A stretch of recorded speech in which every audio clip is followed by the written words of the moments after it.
Hello there, Lester Yanovich here for another edition of Wednesday's Wonders.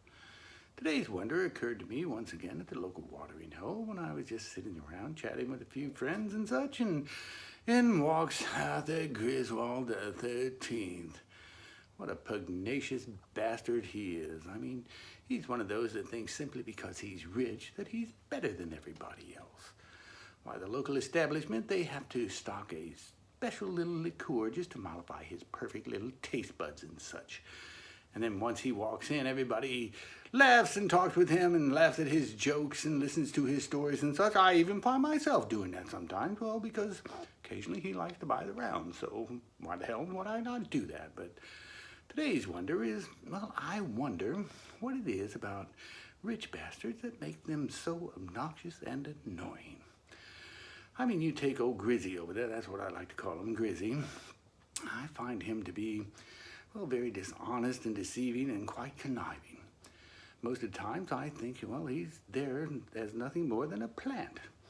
He's there to take notes and report back. That's right, he comes in, he takes his notes, and he goes back to the fancy little clubs and the fancy little cocktail parties where they like to sit around and talk and chuckle amongst themselves about how the little people live and interact amongst themselves in their natural habitat and such.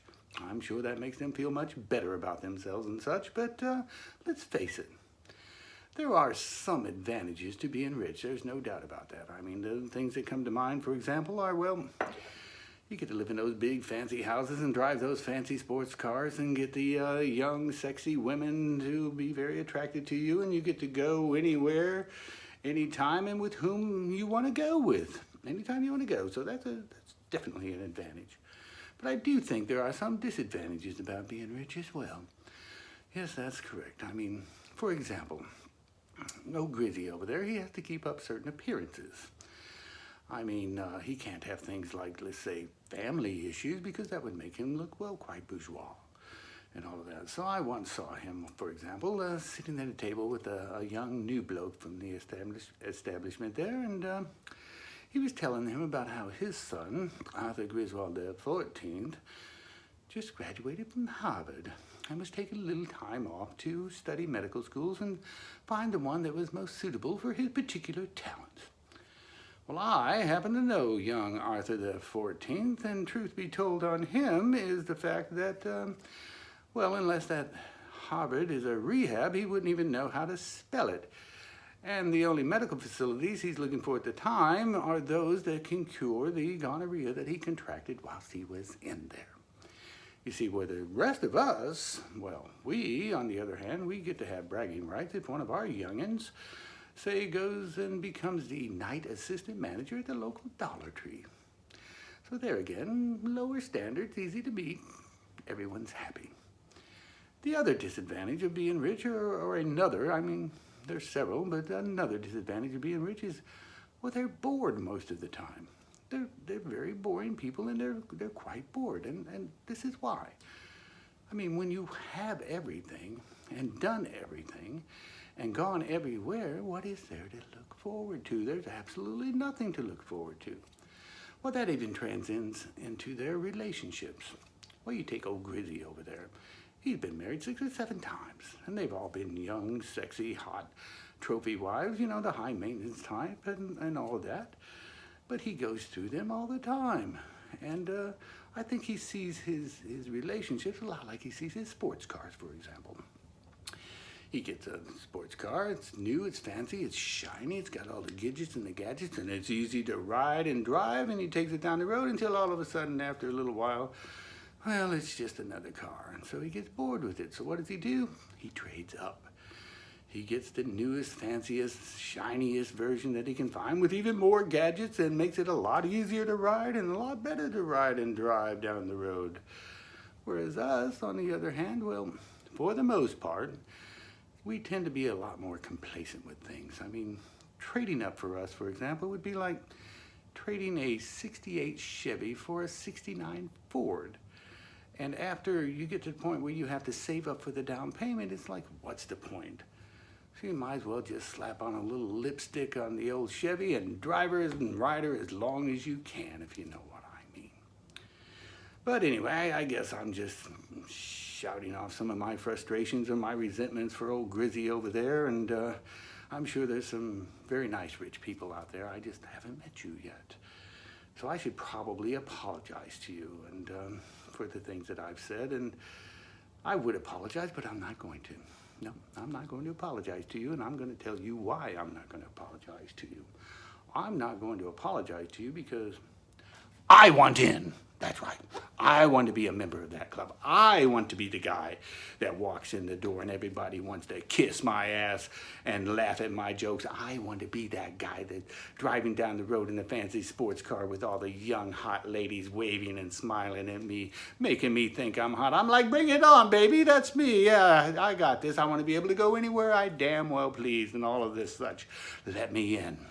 I'm knocking. No, I'm not knocking. I'm banging on the door. Please, please let me in. I want in. I know what you're thinking. I know what you're thinking. Oh, no, you can't belong here. You're too honest. You have that little thing they call integrity. Well, let me tell you this. I can change. That's right. I can change. Why, I've not always been like this. Why, there was a time, for example, I was 11 years old, and I got busted at the local Ben Franklin store for stealing a keychain. I didn't even own a key. Yes, the local law enforcement thought I was either a hoodlum or maybe a member of the local mafia. And another thing was, I remember distinctly, I was walking down the road and they had those little newspaper stands, you know, where you put the quarter in and you take the paper out. All on the honor system, and I put my quarter in.